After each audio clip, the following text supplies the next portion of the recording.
कुछ देर में जी हिंदुस्तान की टेलीविजन स्क्रीन पर देखेगा, लेकिन ये देखिए चेहरे पर मुस्कुराहट, ये मुस्कुराहट, ये कहने की जरूरत नहीं है कि इतने बड़े कृत्य को लेकर के भी बिल्कुल भी अफसोस नहीं है मौलाना जर्जिस को। और देखिए एक युवती के साथ एक बार, दो बार, तीन बार नहीं, लगातार कई साल तक दुष्कर्म का ये मामला था और उसमें ये सजा सुनाई गई है।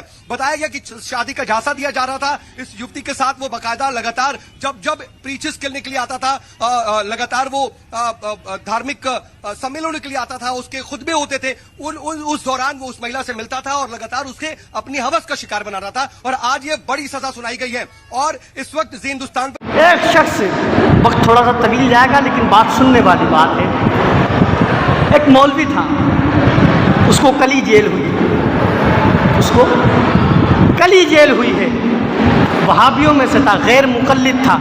उसने पूरी जिंदगी नबी की शान में तौहीन ही तौहीन की, अल्लाह के वलियों की शान में उसने तौहीन ही तौहीन की। वो कहता था कि हिंदू खड़ी मूर्ति की पूजा करते हैं और ये सुन्नी पड़ी मूर्ति की पूजा करते हैं, माअज़ल्लाह। मतलब नबी के मज़ार को उसने क्या कहा? मूर्ति कहा, बुत कहा। औलिया इकराम के मज़ार को उसने बुत कहा।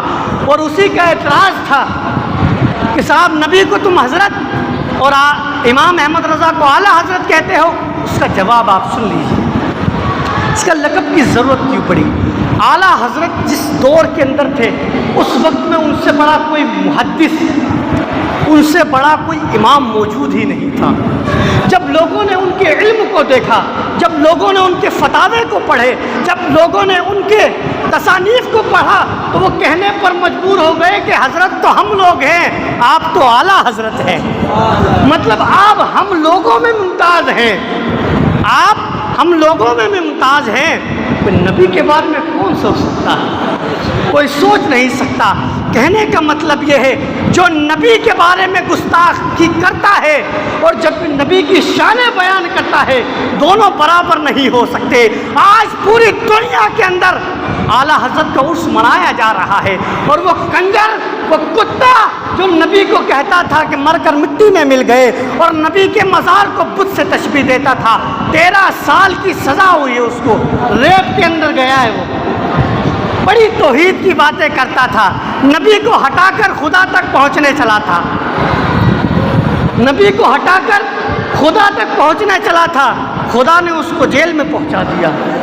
जो तेरे दर से यार फिरते हैं, दर बदर यूं ही खार फिरते हैं। तो हज़रत मोहतरम नबी के गुस्ताखों के साथ कभी ना जाए, नहीं तो ऐसे ही जलील होते हुए फिरे। जो नबी का गुस्ताख है, जो नबी के गुस्ताखों के साथ रहता है, उनके नसीब में ज़िल्लत ही ज़िल्लत खुदा ने लिख दी है। इमाम अहमद रज़ा की तो शान बराउल बरा नबी के सदक़े में पूरी दुनिया के दिलों पर राज करते हुए नज़र आ रहा है। अहमद रज़ा का ताज़ा गुलिस्ता है आज भी, खुर्शीद इल्म उनका दरख्शा है आज भी, और खिदमत कुरान पाक की वो लाजवाब की कि राज़ी रज़ा से साहिबे कुरा है आज भी। और तुम क्या गए, तुम क्या गए, महफिले रौनक चली गई, इल्मो अदब की जुल्फ़े परेशान है आज भी, और उनसे जलने वालों के गुल हो गए चराग। अरे अहमद रज़ा की शम्मा फरोज़ा है आज भी, इमाम अहमद रज़ा की शम्मा फरोज़ा है आज भी। वो तो इज़्ज़ु मन तशा व तो ज़िल्लु मन तशा, इज़्ज़त देने वाला भी अल्लाह और ज़िल्लत देने वाला भी अल्लाह। मेरे कहने और आपको सुनने में जो गलती अल्लाह उसको माफ़ फरमाए। अस्तग़फिरुल्लाह रब्बी मिन कुल्लि ज़ंबिन व अतूबु इलैहि व आखिरु दावाना।